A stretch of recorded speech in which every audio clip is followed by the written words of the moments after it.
अनंत कोटि ब्रह्मांड नायक राजाधिराज योगीराज परमब्रह्म सच्चिदानंद सद्गुरु श्री साईनाथ महाराज की जय. श्री साई सच्चरित्र मराठी अर्थ. अध्याय 35. चिकित्सा खंडनम विभूतिमंडनम म्हणजेच शंका व कुतर्क खोडून काढणे आणि उदीची शोभा वाढवणे. श्री गणेशाला नमस्कार असो, श्री सरस्वती देवीला नमस्कार असो, श्री गुरु महाराजांना नमस्कार असो, श्री कुलदेवतेला नमस्कार असो, श्री सीता व श्री रामचंद्र यांना नमस्कार असो, श्री सद्गुरू साईनाथांना नमस्कार असो. मागच्या अध्यायाच्या शेवटी जे किंचित निर्देशित केले आणि जी कथेची जुळणी सांगितली तीच आता पुढे कथन करतो. श्रोत्यांनी स्वस्थ चित्ताने ऐकावे.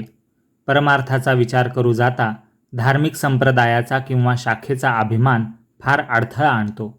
या अभिमानासारखे दुसरे कोणते कठीण विघ्न नाही. आम्ही निराकार देवाचे भजन पूजन करणारे आहोत. रूपागुणांचा देव योग्य मार्गापासून भ्रष्ट करणारा आहे. साधू संत ही माणसेच असतात ना, मग त्यांच्यापुढे नमस्कार करण्यासाठी मस्तक का बरे वाकवावे? त्यांच्यापुढे लोटांगण का बरे घालावे?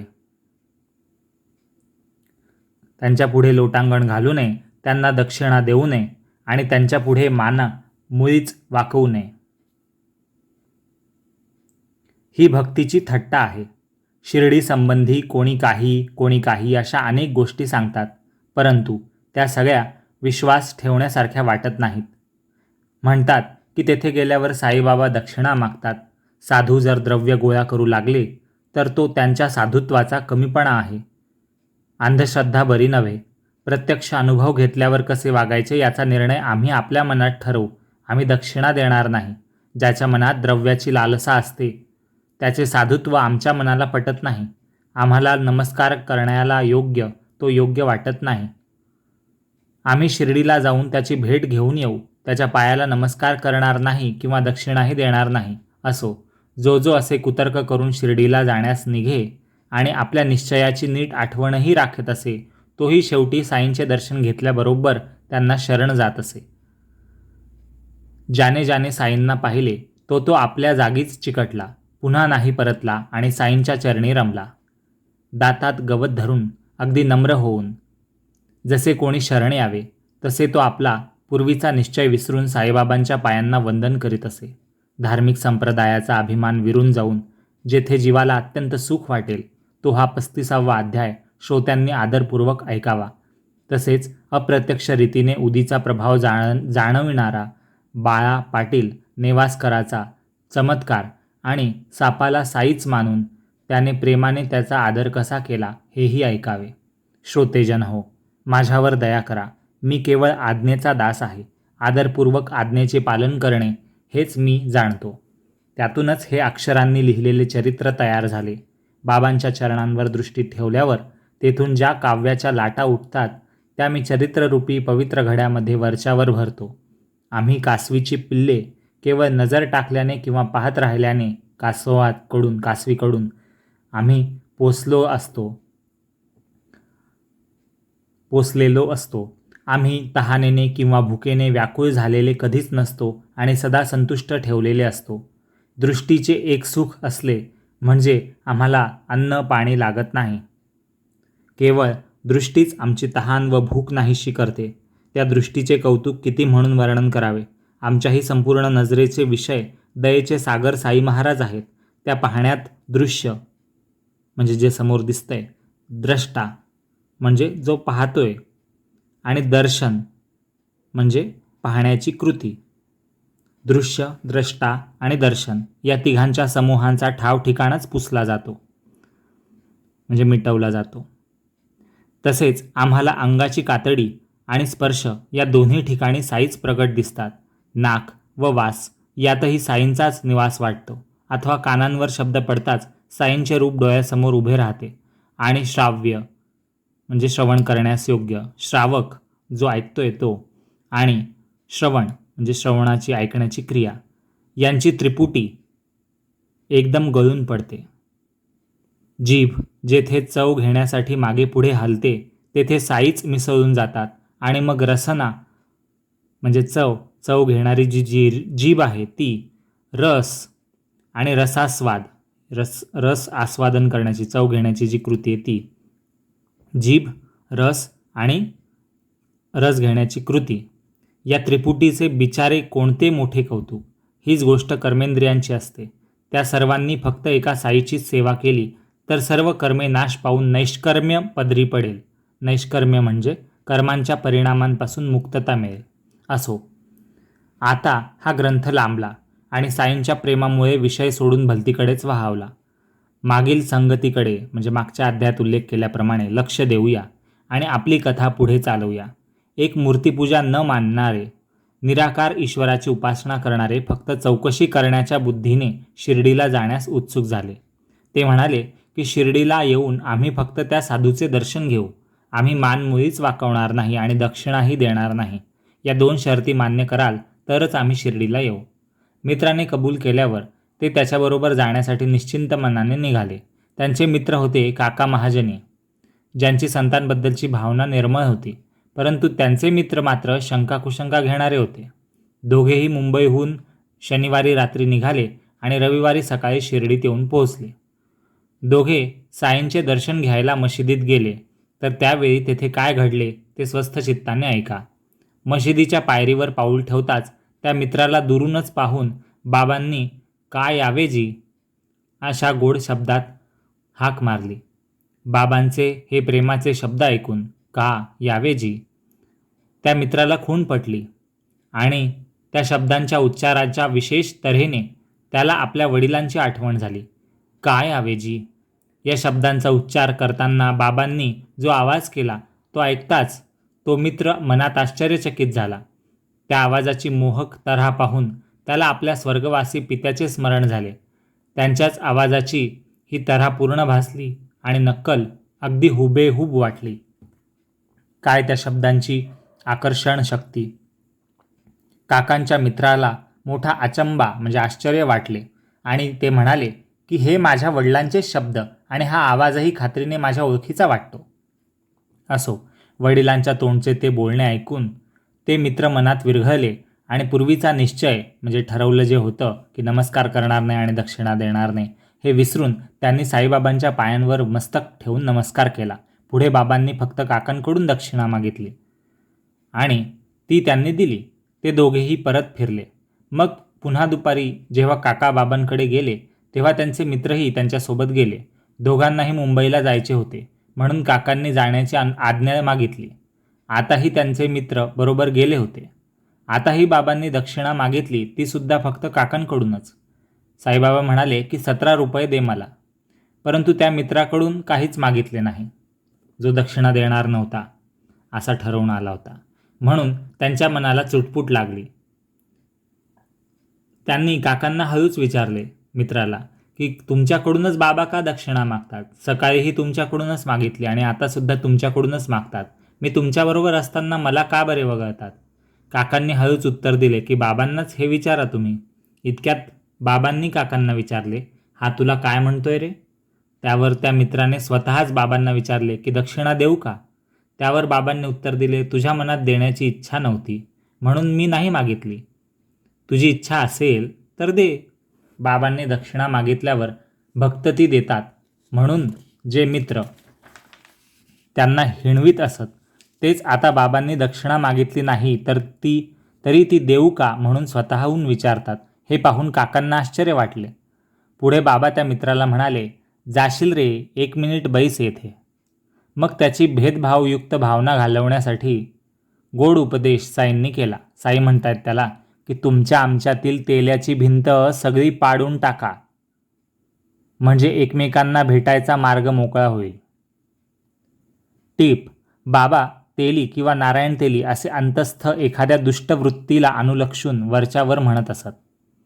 तेल्याची भिंत म्हणजे जी काही वाईट विचार आलेले आहेत किंवा संभ्रम निर्माण झालेत तुमच्यात आणि माझ्यात, ते मिटवून टाका असं साई भक्तांना सांगताय. पुढे बाबांनी त्यांना जाण्याकरता आज्ञा दिली तर आकाश ढगाळलेले पाहून माधवराव बाबांना म्हणाले की त्यांना पाऊस भिजवेल ना? त्यावर बाबांनी उत्तर दिले की स्वस्थ चित्ताने त्यांना जाऊ दे, वाटेत पावसाची भीती त्यांना मुळीच नाही. मग ते दोघे साईबाबांच्या चरणांना वंदन करून टांग्यात जाऊन बसले. विजा चमकू लागल्या, धुके भरून आले आणि गोदावरी नदीच्या पाण्याला पूर आला. आकाश गडगडाटाने गरजू लागले. आवाज करू लागले आणि होडीने प्रवास करण्याची पाळी आली नदी ओलांडण्यासाठी. बाबांचे आश्वासन असल्यामुळे काका महाजनींच्या मनात पूर्ण विश्वास होता, परंतु त्या मित्राला विचार पडला की सुखाचा प्रवास आता कसा होईल बरे. उगाच आपण येण्यास निघालो, आता वाटेत त्रास होईल. असो. पुढे ते सुखाने गेले आणि आगगाडीत जाऊन बसले रेल्वेमध्ये. त्यानंतर मग पाऊस झाला, पाऊस पडू लागला आणि मग ते मुंबईला सुखरूप पोहोचले. घरी गेल्यावर खिडक्या दारे उघडून पाहतात तर घरात अडकलेल्या 2 चिमण्या मेलेल्या आढळल्या आणि एक उडून गेली. असे ते दृश्य पाहून त्या मित्राच्या जीवाला फार वाईट वाटले. त्यांनी म्हटलं स्वतःशी की देवा, या बिचाऱ्या अन्न पाण्या वाचून जीवाला मुकल्या. शिर्डीला मी निघालो तेव्हा वातायने म्हणजे हवा येण्यासाठी भिंतीत ठेवलेली जे झरोके आहेत वरती, रिकाम्या मोकळ्या जागा, त्या उघड्या ठेवल्या असत्या वातायने, तर यांच्यावर, या चिमण्यांवर अशी काळाची उडी पडली नसती, म्हणजे त्या मेल्या नसत्या. माझ्या हाताने त्या मेल्या बिचाऱ्या. आता जी उडाली एक, तिचीच जणू बाबांना काळजी होती, म्हणून त्यांनी राजी होऊन आम्हाला आजच निघण्याची परवानगी दिली, नाहीतर ती सुद्धा मेली असती. अन्नाशिवाय जिवंत कशी राहिली असती. आयुष्य संपले म्हणजे अशी स्थिती प्राप्त होते. ही एक मात्र सुरक्षित राहिली. असो. या मित्राचा आणखी एक सुरेख अनुभव ऐकण्यासारखा आहे. शिर्डीला जाण्याचे घडल्याआधी बरेच महिने एका टाचेचे दुखणे हे मित्र सहन करत होते. परंतु तेथून परत आल्यावर, शिर्डीहून परत आल्यावर, म्हणजे आत्ता जे गेले होते साईंना भेटायला, तर याच्यानंतर त्या दुखण्याचा त्रास त्यांना पुढे झाला नाही आणि थोड्या दिवसातच ते दुखणे पूर्णपणे नाहीसे झाले. अशीच आणखी एक कथा, दुसरी कथा, ज्यात संतांचा शोध लावू जाता मनात नसतानाही त्यांच्या पायी नमस्कार करण्याकरता मान कशी वाकवावी लागते ते ऐका.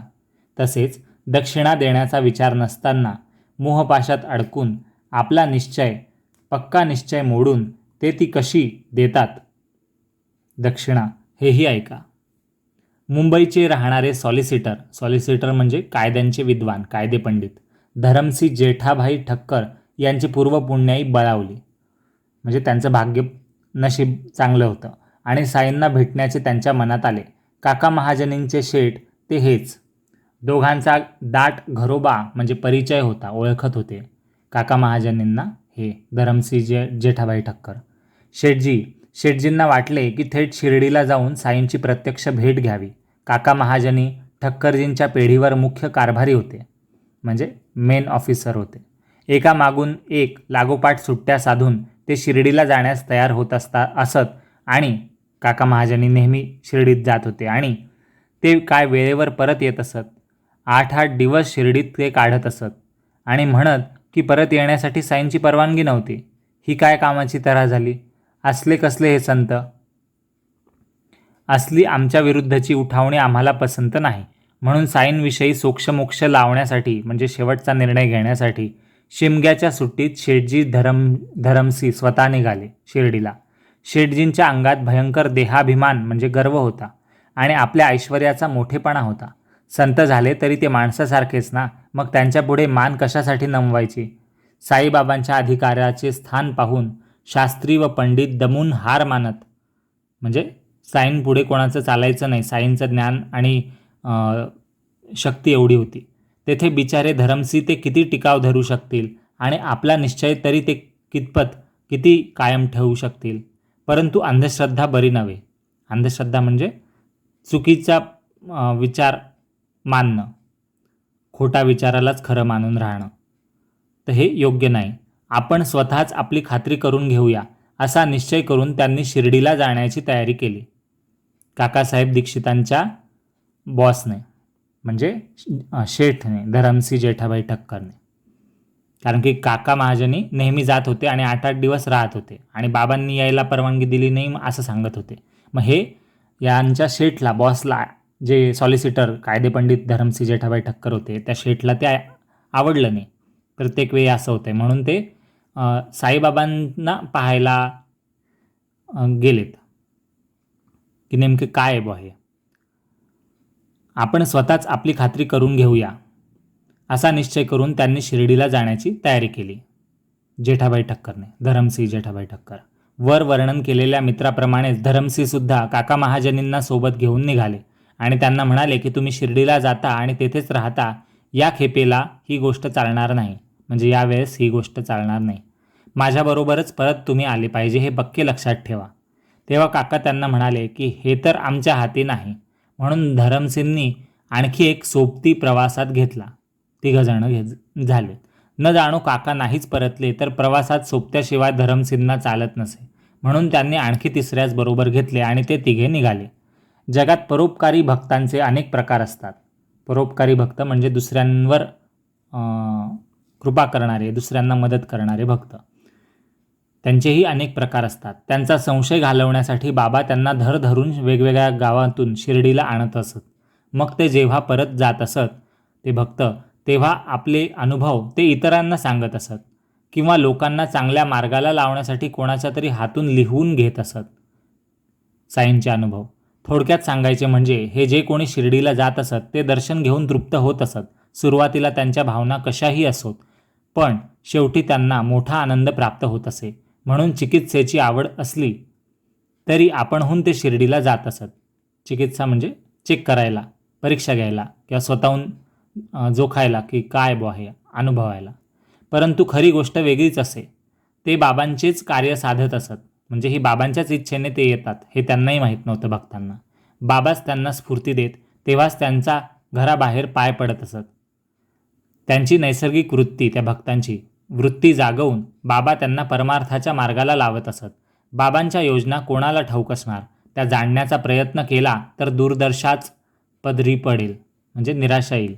म्हणून अभिमान सोडून त्यांच्या पायी, साईंच्या पायी लोटांगण घाला, म्हणजे सुखाचा सोहळा भोगण्यास मिळेल. देव, ब्राह्मण किंवा गुरु यांच्या दारी रिकाम्या हाताने जाऊ नये. म्हणून काकांनी वाटेत 2 शेर म्हणजे अंदाजे 1 किलो द्राक्ष विकत घेतली.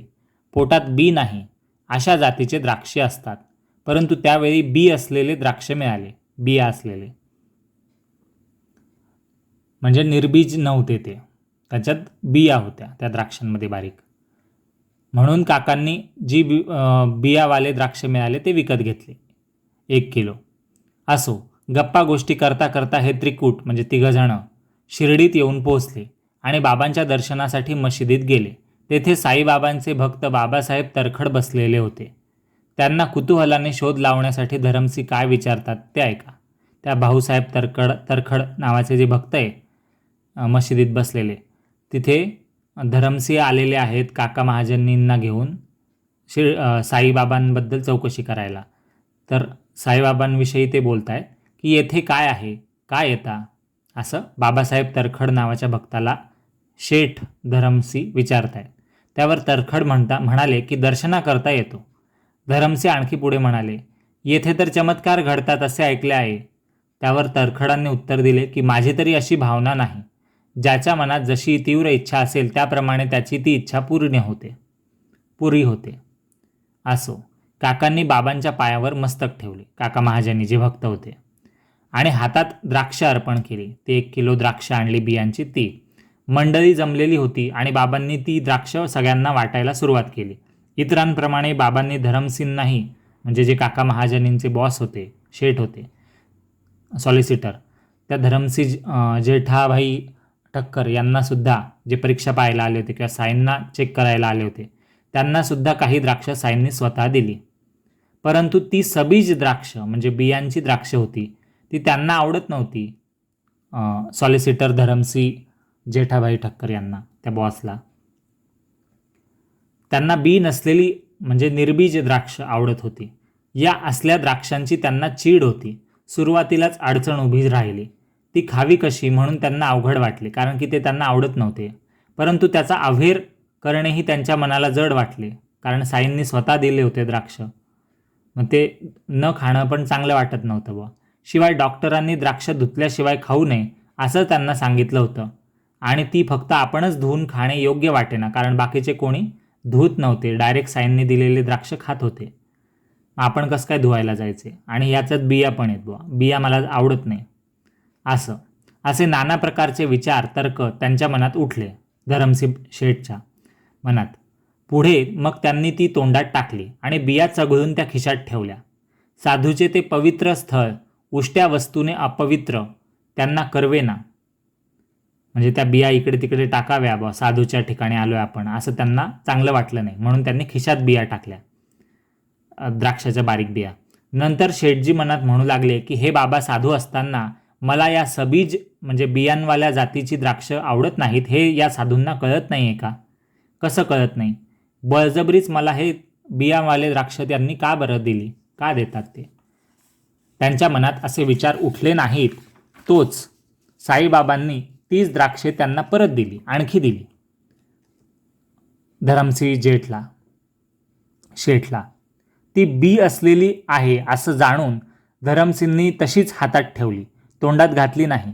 सबीज द्राक्ष आवडत नव्हती हे खरं, परंतु बाबांनी ती स्वहस्ताने दिलेली होती. धरमसिंह मनात अवघडले आणि काय करावं त्यांना समजेना.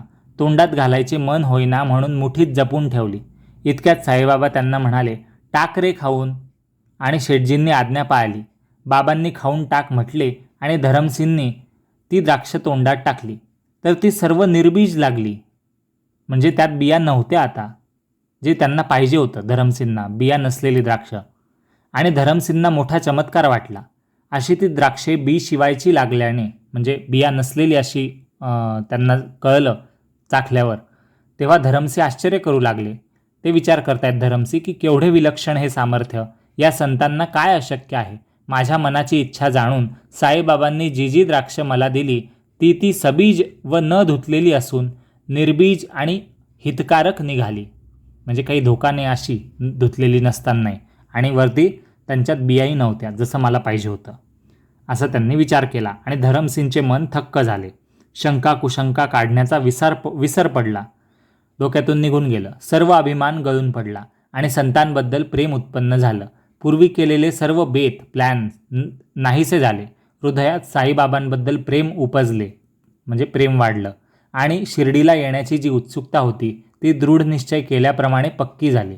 बाबासाहेब तरखड तेथे साईबाबांपाशी बसलेले होते. त्यातली काही द्राक्षे साईबाबांनी त्यांनाही वाटली. तेव्हा धरमसिंहनी त्यांना विचारले की तुमची द्राक्षे कशी होती?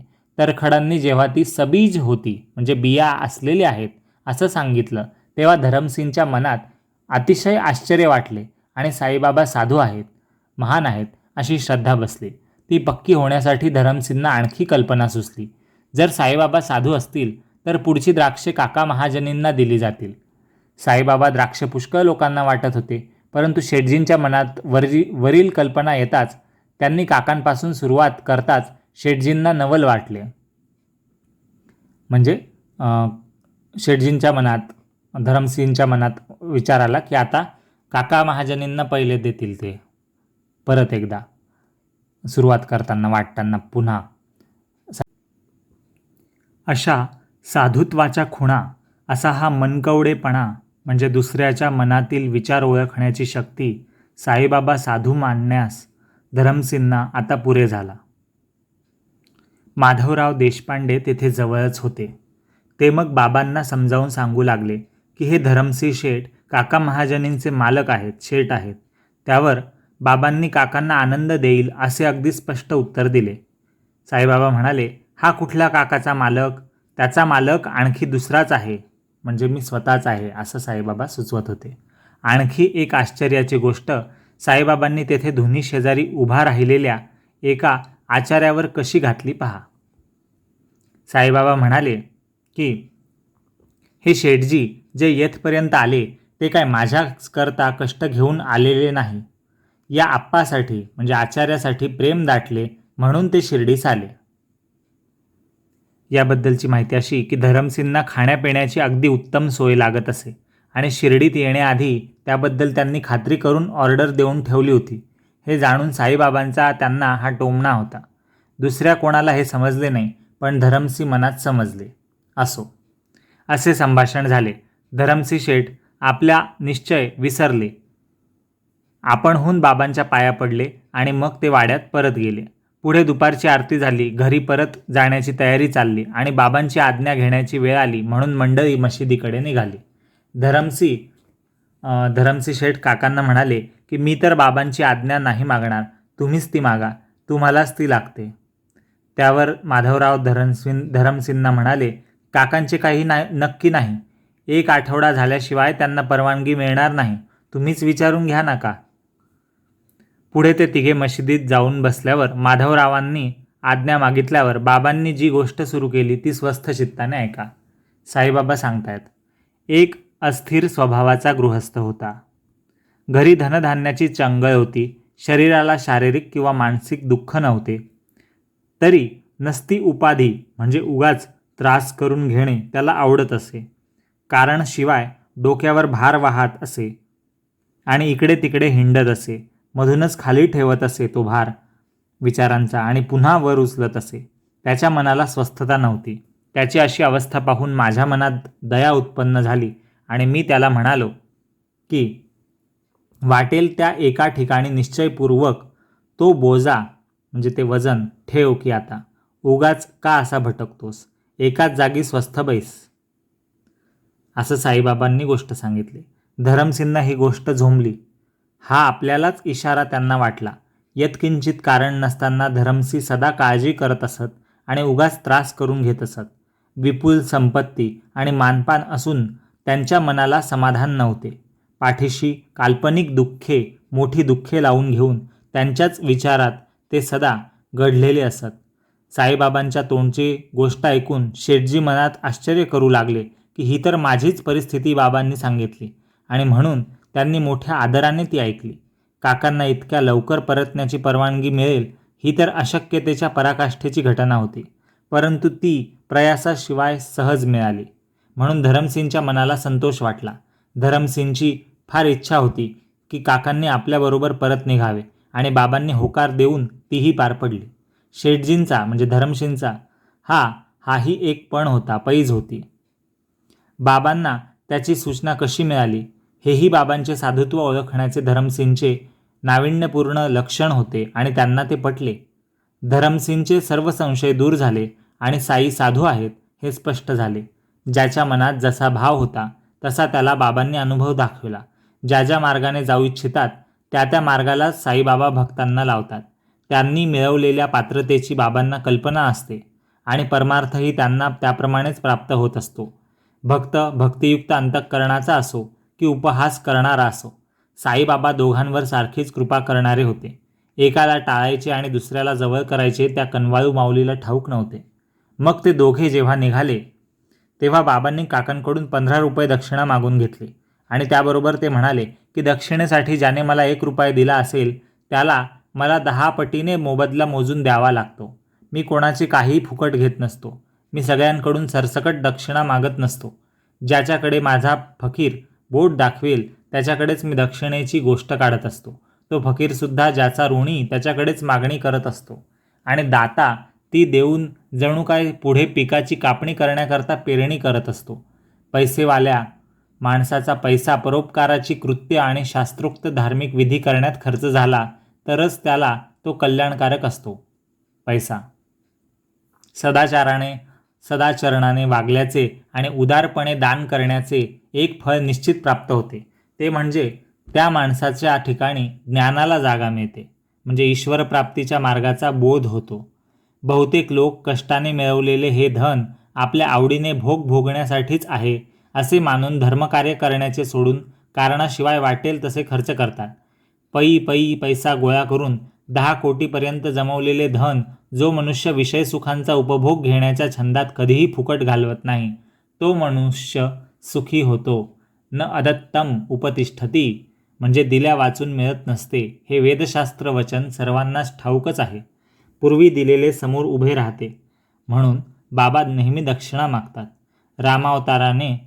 रामावतारामध्ये रामाने सोन्याच्या स्त्रियांच्या मूर्तींचे बेसुमार दान केले. त्याचे फळ कृष्णाने 16,000 पटीने कृष्णावतारात घेतले. भक्ती ज्ञान व वैराग्य नसलेला असा जो अतिबिचारा भक्त त्याच्यात आधी वैराग्य उत्पन्न करून बाबा मग त्याला भक्ती आणि ज्ञान देत असतात. बाबा जे दक्षिणा द्यायला लावतात हेच वैराग्याचे लक्षण आहे. पुढे मग भक्ती मार्गाला लावून साईबाबा त्याला ज्ञानमार्गात प्रवीण बनवतात. साईबाबा म्हणतात की आम्ही तरी काय करतो, 1 पट घेतो आणि 10 पट देतो आणि क्रमाक्रमाने ज्ञानमार्गाला लावतो. बाबा असे म्हणाले आणि धरमसिंगना लोभ सुटला आणि आपणहून त्यांनी बाबांच्या हातात 15 रुपये ठेवले. पूर्वीचा आपला निश्चय विसरले आणि प्रकार हा सर्वच अपूर्व झालेला होता. एक नोट आहे. टिप: भक्तांकडून ठराविक रक्कम मागण्यामागे बाबांचा कधीकधी गूढ अर्थ. श्री र भा पुरंदरे यांच्याकडून 2 रुपये साईंनी मागितले. याचा अर्थ निष्ठा आणि सबुरी मागितली होती. आणि सौ ताराबाई तरखडांकडून 6 रुपये मागितले. याचा अर्थ काम, क्रोध, लोभ, मोह, मद, मत्सर असे जे 6 रिपू शत्रू आहेत, षड्रिपू, हे साईबाबांनी मागून घेतले होते. म्हणजे तुम्ही हे 6 रिपूंचा, शत्रूंचा त्याग करा आयुष्यात, असं साईंना सुचवायचं होतं. चार्टर्स अँड सेईंग 247-48 यात हे लिहिलेलं आहे. मुख्य म्हणजे दक्षिणा मागून बाबांना भक्तांना दानधर्म करून पैशाचा योग्य व्यय करण्याची शिकवण द्यायची होती.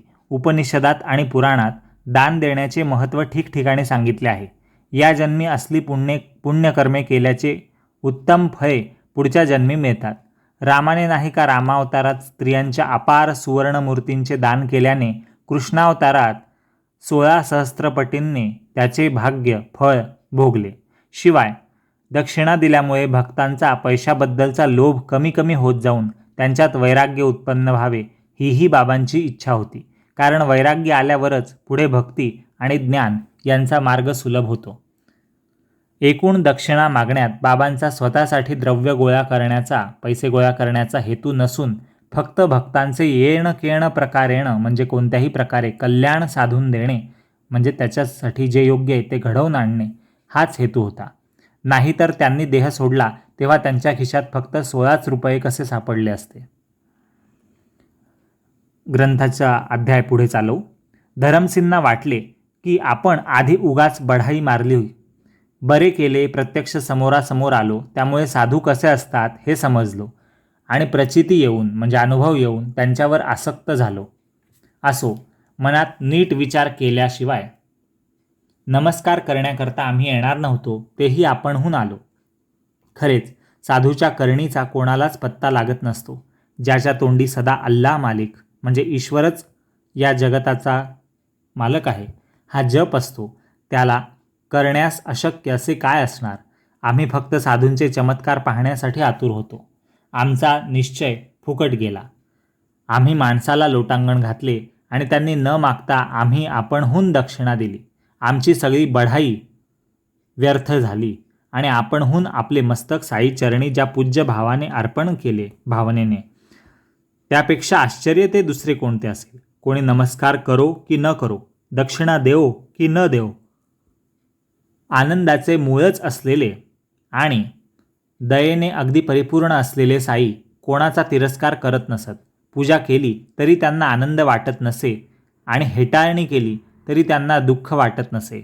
हर्षच नाही तेथे विषाद कसला. त्यांची पूर्ण निर्द्वंद्व स्थिती होती. निर्द्वंद्व म्हणजे सुख दुःख असे द्वंद्व, 2 विरुद्ध टोक नव्हते. राग लोभ असे 2 द्वंद्व अवस्था नव्हती. या परस्पर विरोधी सुख दुःख, राग लोभ अशा परस्पर विरोधी मनोविकारांपासून ते अलिप्त होते. अशी स्थिती त्यांची होती. म्हणूनच त्यांना निर्द्वंद्व स्थिती प्राप्त झाली होती. असो, कोणाचा काहीही उद्देश असो, एकदा का त्याला दर्शन दिले की त्याची भक्ती आपल्या चरणी साई जडवून घेत असत. अशी ही साईंची अलौकिक शक्ती होती. असो, पुढे उदी प्रसाद पाहून आशीर्वाद घेऊन ते निसंशयपणे मुंबईस परत आले. साईबाबांची अशी कोणाला न कळणारी ख्याती होती की परत निघायला त्यांची आज्ञा लागत असे. निसंशयपणे मुंबईत परत आले उदीप्रसाद घेऊन, आशीर्वाद घेऊन साईंचा, धरमसिंग शेठजी. आणि त्या आज्ञेचे साईबाबांची अशी कोणाला न कळणारी ख्याती होती की परत निघायला त्यांची आज्ञा लागत असे. त्या आज्ञेचे उल्लंघन केले तर ते विघ्नाला आमंत्रण असे. आपल्या मनाने तेथून परत येणे केले तर पश्चात्ताप आणि फजिती पदरी पडून वाटेत भयंकर अडचणी येत असत, ज्यांचे निवारण करणे महामुश्किल असे. शिर्डीहून परत निघण्याबद्दलचे असे हे वर्णन सांगितले जात असे. आमची पण तीच स्थिती होती. साईबाबा म्हणायचे की मी न आणता कोणीही येत नसते, असे साईबाबांचे म्हणणे असे. साईबाबा म्हणतात की माझी इच्छा झाल्याशिवाय घराचा उंबरठा कोण ओलांडेल? आपल्या स्वतःच्या इच्छेने माझे दर्शन कोणाला घडेल आणि शिर्डीला कोणाला येता येईल? असो, आमची हालचाल कृपामूर्ती साई समर्थ यांच्यावर अवलंबून असते. त्यांच्या मनात जेव्हा कृपा करावीशी वाटेल तेव्हाच त्यांचे दर्शन आम्हा भक्तांना होईल. शिर्डीचे जाणे येणे असे असते. साईंची मर्जी असल्याशिवाय कोणालाही उदी आणि आशीर्वादासह निघण्याची आज्ञा मिळत नसे. बाबांना साष्टांग नमस्कार करून आज्ञा मागू जाता उदीसह आशीर्वाद मिळाला की तीच निघण्याची परवानगी असे. आता उदीचा एक अपूर्व अनुभव श्रोत्यांना मी सांगतो आणि मग नेवास्कर पाटलाच्या भक्तीच्या प्रभावाची व महानुभाव म्हणजे विद्या, बुद्धी, पराक्रम इत्यादी गुणांनी श्रेष्ठ अशा साईबाबांच्या कृपेची गोष्ट सांगेन. वांद्रे शहराचा एक कायस्थ प्रभू जातीचा गृहस्थ होता. प्रयत्नांची शिकस्त करूनही म्हणजे खूप प्रयत्न करूनही त्याला रात्री शांतपणे झोप येत नसे. डोळ्याला डोळा लागून झोप लागली असता त्याचा मेलेला बाप दररोज मधूनच एकाएकी त्याच्या स्वप्नात येऊन त्याला जागा करत असे. पूर्वी घडलेल्या चांगल्या वाईट गोष्टी, मनातले गुप्त गर्ह्य म्हणजे निंदा करण्यासारखे आणि क्लिष्ट म्हणजे ओढून ताणून आणलेले विचार यांचा शिव्या शापपूर्वक उच्चार करून तो मेलेला बाप त्याच्यावर रोज रात्री शब्दांचा भडीमार करत असे. स्वप्नात रोज असला प्रसंग असे आणि रोज निद्राभंग होत असे. त्याला काही उमग पडेना म्हणजे उपाय सुचत नव्हता आणि असा पाठी लागलेला भोगही सुटेना. त्यामुळे तो गृहस्थ कंटाळला आणि त्याला काही उपायही सुचेना. एका साई भक्ताला काय इलाज करावा म्हणून विचारले तर त्याने सांगितले की आम्हाला दुसरा इलाज ठाऊक नाही. साई महाराज मोठे महात्मा आहेत, त्यांच्यावर श्रद्धा ठेवाल तर त्यांची उदी आपला प्रभाव दाखवेल. असं त्या साई भक्ताने जसे सांगितले तसे या गृहस्थाने केले आणि अनुभवही त्याला तसाच आला. तसले वाईट स्वप्न त्याला पुन्हा पडले नाही. कर्मधर्म वशे म्हणजे अकल्पित मेळ जुळवून येऊन त्याचे मित्र साई समर्थांचे शिष्य होते. त्यांनी उदीचा आश्चर्यकारक महिमा वर्णन करून त्याला थोडीशी ती उदी लावली आणि म्हणाले की झोपायला जाताना थोडी मस्तकाला म्हणजे डोक्याला कपाळाला लावा उदी आणि पुडी बांधून उदीची उशाशी ठेवा. उशी जिथे आहे तुमची झोपतात तिथे आणि साईंचे स्मरण करा. हृदयात भक्तिभाव ठेवा आणि मग पहा उदीचा प्रभाव. पीडा लगेच दूर होईल.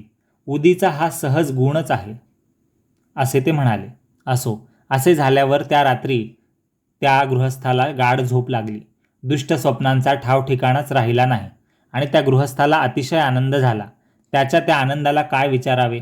उदीची ती पुडी तो नेहमीच उशाशी ठेवू लागला आणि साईबाबांचे सतत स्मरण करू लागला.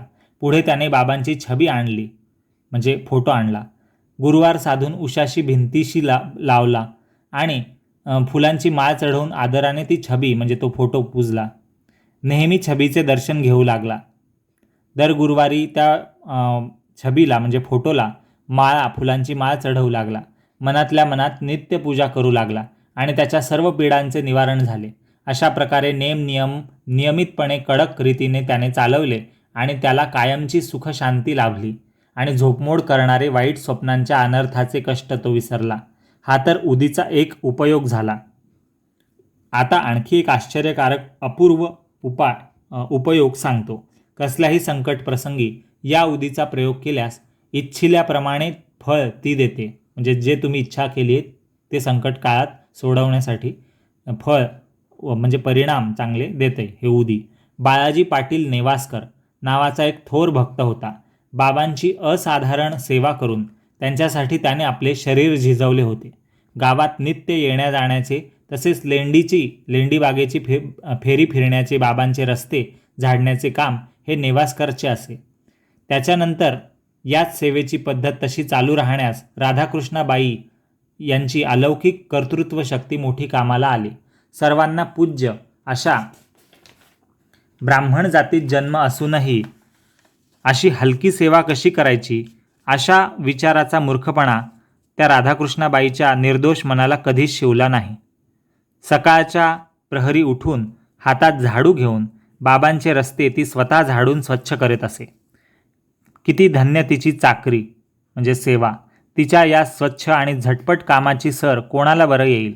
पुढे मग काही काळ गेल्यानंतर या रस्ते झाडण्याच्या कामासाठी अब्दुल पुढे सरसावला.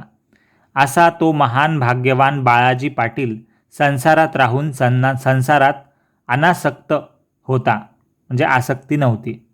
त्याचा स्वार्थत्याग केवढा होता याविषयीचा कथाभाग आता ऐका. आपल्या शेताची कापणी झाल्यावर ते सगळे धान्य तो मशिदीत आणत असे आणि तेथेच अंगणात ढीग रचवून ते बाबांच्या चरणी अर्पण करत असे. बाबांना आपले सर्वस्व मालक मानून ते जे त्यातून उचलून वापस देतील तितकेच धान्य घरी नेऊन त्यानेच आपला उदरनिर्वाह म्हणजे जगण्यासाठीचं अन्न धान्य त्यातूनच तो करून राहत असे.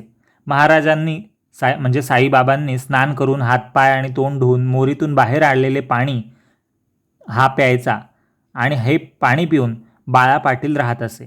तो जिवंत असेपर्यंत ते पाणी तीर्थ समजून तो प्यायचा. तो जिवंत असेपर्यंत हा नेम अखंड चालू होता आणि अजूनही त्याचा मुलगा हे व्रत अंशतः म्हणजे जमेल तसं चालवत असतो. तोही सतत तो जो मुलगा आहे बाळा पाटीलचा, बाळा पाटील वारल्यानंतर तो मुलगासुद्धा सतत साईबाबांना धान्य पाठवित असे त्याच्या शेतातलं, आणि त्यातील जोंधळ्याची भाकर आपल्या निर्वाणापर्यंत महाराज दिवसातून 4 वेळा नेहमी खात असत. असो, एकदा काय घडलं ते ऐका. बाळा पाटलाचं वर्षश्राद्ध आलं.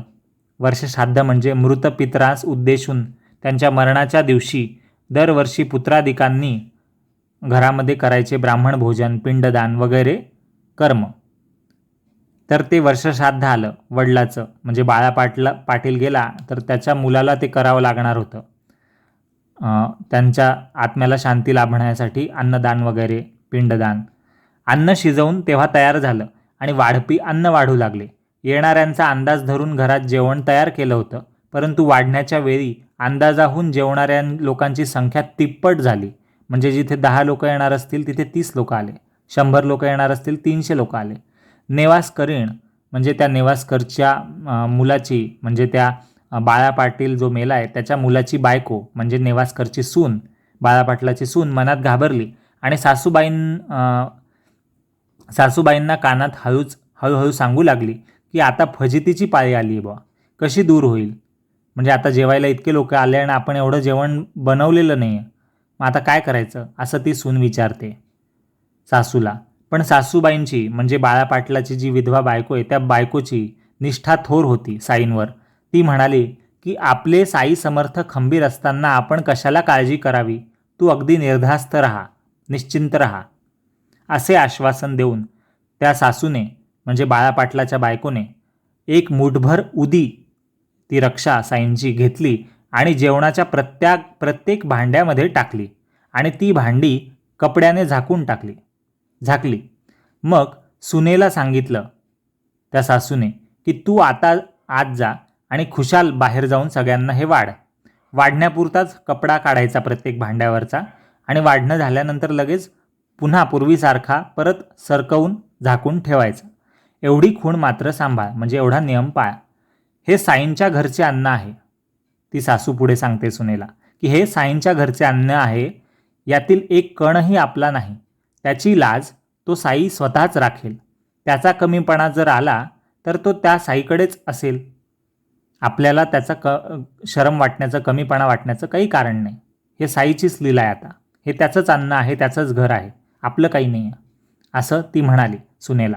असो, जसा त्या सासूचा विश्वास होता तसाच तिला अनुभवही आला आणि सर्व पाहुणे आणि त्यांच्यासारखे दुसरे सर्वही काहीही अडचण न येता जेवले. आले गेले सर्व जेवले, यथासांग सर्व झाले. तरीही भांड्यात पूर्वीप्रमाणेच भरलेले अन्न शिल्लक राहिले. उदीचा हा असा प्रभाव आहे, संतांचा हा सहज स्वभाव आहे. ज्याच्या मनी जसा भाव असेल तसाच त्याला अनुभव येत असतो. ज्याच्या मनी जैसा भाव तया तैसा अनुभव, अशी आरतीमध्येच साईंच्या आरतीतच ओळ आहे. असो, उदीचा महिमा गाता गाता नेवास्करांची एकंदर भक्ती पाहून त्यांची आणखी एक कथा, त्या बाळा पाटलाची जेव्हा तो जिवंत होता तेव्हाची एक कथा मनात आठवली, ती ऐका. एकदा मन शंका करू लागलं की विषयांतर होणार तर नाही, पण मग विचार केला होईल ते हो, परंतु प्रसंगानुसार आठवलेली ही कथा सादर करावीच, असा निश्चय करून या ठिकाणी ही कथा मी कथन करतो.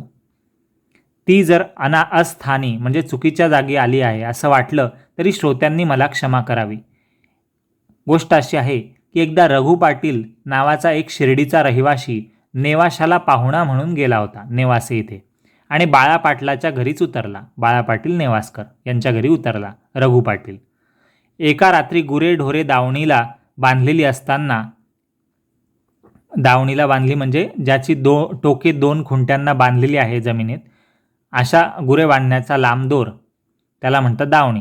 तर गुरेढोरे बांधलेली असताना रात्री एक भुजंग म्हणजे नाग अचानक फू फू शब्द करत, हवा सोडत गोठ्यात गुरे बांधण्याच्या जागे आला, शिरला तो नाग. असा प्रसंग पाहून सर्वांची मती गुंग झाली, म्हणजे लोकांना तिथे काही सुचत नव्हतं. इकडे तो भुजंग, कारण रात्रीची वेळ होती, गोठ्यात गाई वगैरे होत्या बांधलेल्या आणि अंधारात दिसतही नाही, आणि वरती तो साप आलेला आहे. इकडे तो भुजंग नाग फणा वर काढून यथास्थित तिथेच बसला. गुरे गडबड करू लागली, जनावरं, आणि सुटण्यासाठी धडपड करू लागली.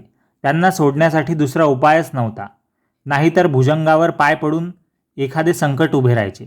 म्हणजे गोठ्यामध्ये सापही शिरला आहे आणि तिथे गुरंढोरं पण बांधलेली आहे, पण त्यांना वाचवण्यासाठी त्या सापापासून आतमध्ये जावं लागणार गोठ्यात कोणाला तरी, आणि त्यांना सोडवावं लागणार त्या गुरांना.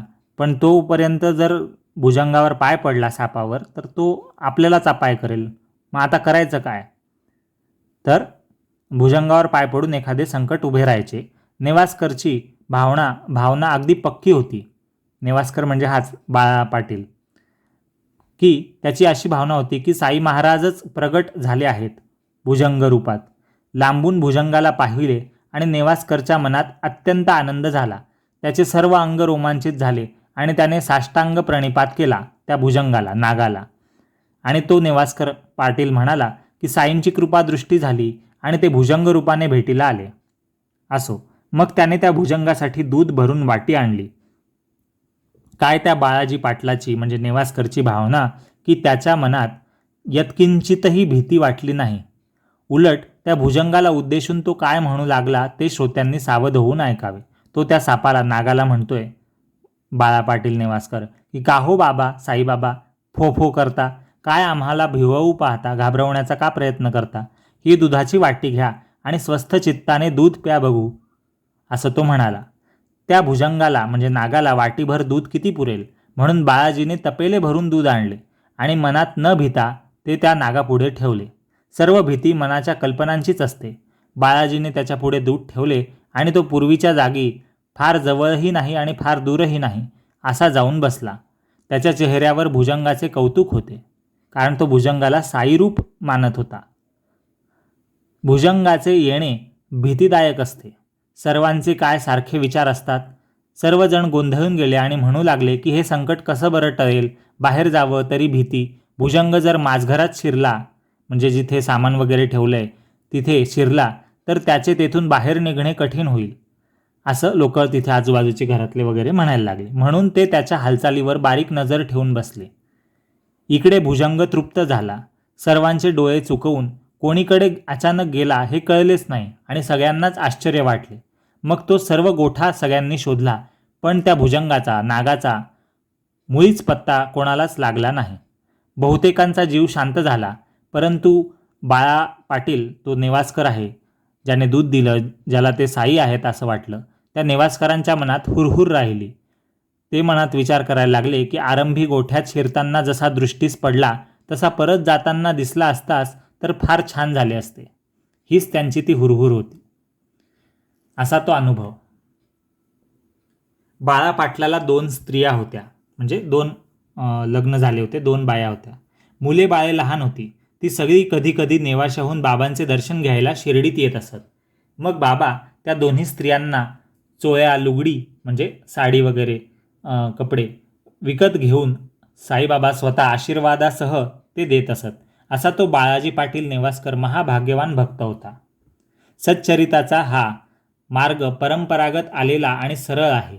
जेथे जेथे याचा पाठ असेल, म्हणजे जिथे जिथे ह्या ग्रंथाचे अध्याय, कथा ऐकवल्या जात असतील, वाचल्या जात असतील, तिथेच द्वारकामाईचा मठ आहे, म्हणजे साईंचं राहण्याचं स्थान इथेच आहे आपल्यात. आणि तेथेच साईही खात्रीने प्रगट झालेले असतात. तेथेच गोदावरीचा तट असतो, किनारा असतो. तेथेच निकट म्हणजे जवळच क्षेत्र शिर्डी असते आणि तेथेच धुनीसकट साई महाराज राहून भक्तांच्या संकटांचे निवारण करत असतात.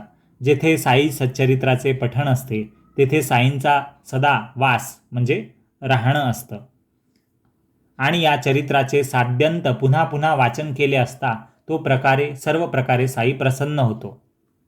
आत्मानंदाने परिपूर्ण अशा साईंचे स्मरण केले असता, त्याच्या नावाचा दररोज जप केला असता इतर जपाच्या किंवा तपाच्या साधनेची किंवा ध्यानधारणेची खटपट लागत नाही.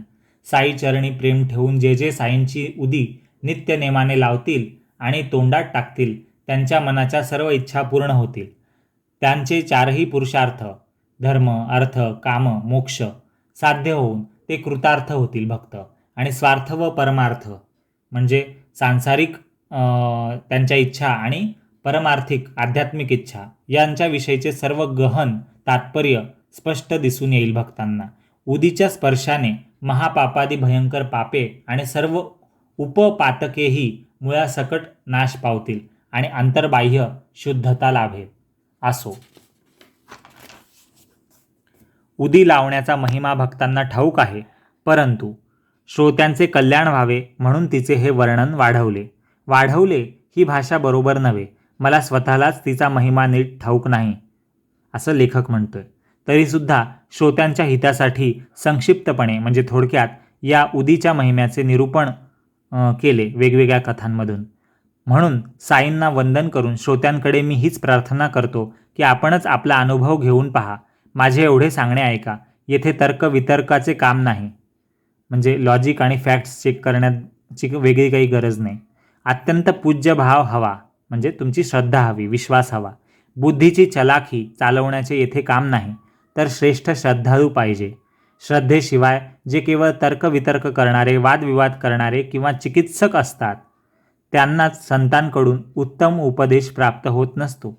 शुद्ध भाविकालाच तो मिळतो. कारण की तर्क करणारे, वादविवाद करणारे, लॉजिक शोधणारे, ज्यांच्या मनात श्रद्धाच नाही, विश्वासच नाही आहे, तर ते तर्क करत बसतात, कारणं शोधत बसतात आणि ते कधी ज्ञान प्राप्त करू शकत नाही. उत्तम उपदेश संतांनी दिलेला त्यांना समजू शकत नाही, कारण त्यांचं डोकं दुसऱ्याच विचारांमध्ये असतं म्हणून. पण जो शुद्ध भाविक आहे त्याला तो उपदेश प्राप्त होतो संतांचा. कथेतील कमी जास्त सर्व साईंच्या प्रेरणेमुळेच मानून दोषदृष्टी न ठेवता, म्हणजे काहीही वाईट दृष्टिकोन न ठेवता किंवा गैरसमज न करून घेता साई सच्चरित्र वाचावे. या निमित्ताने रसिक वाचक वृंदांच्या मनात साईबाबांची परम कनवाळू आणि प्रेमळ मूर्ती सतत आठवण राहण्यासाठी स्थापली जावो.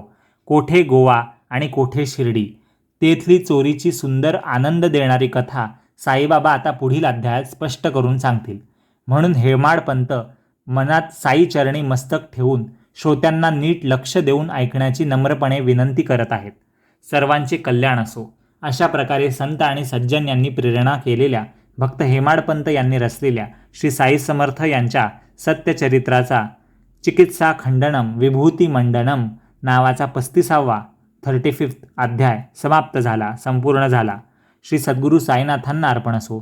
सर्वत्र मंगल असो. शुभम भवतु. ओम साईराम. गुड रीडिंग चॅनलला सबस्क्राईब करा. पुढील व्हिडिओसाठी बेल आयकॉनवर क्लिक करा आणि येणाऱ्या ऑल नोटिफिकेशन्सच्या ऑप्शन्सला क्लिक करून येणाऱ्या प्रत्येक व्हिडिओचे पूर्वसूचना, आगाऊ सूचना तुम्हाला वेळीत मिळेल. तुम्ही कमेंट सेक्शनमध्ये कमेंट करून लिहू शकता तुम्हाला काय वाटतंय आपल्या व्हिडिओजबद्दल, या प्रयत्नांबद्दल आणि साईंच्या तुमच्या काही अनुभवांबद्दल. हा ग्रंथ, या कथा तुम्हाला कशा वाटताय हेही तुम्ही जरूर कळवा.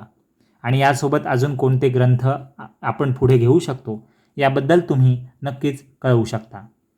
तुम्हाला हा व्हिडिओ आवडला असेल तर लाईक करा, चॅनलला सबस्क्राईब करा आणि हे व्हिडिओ नक्की इतरांनाही शेअर करा. Sharing is caring. धन्यवाद. ओम साईराम.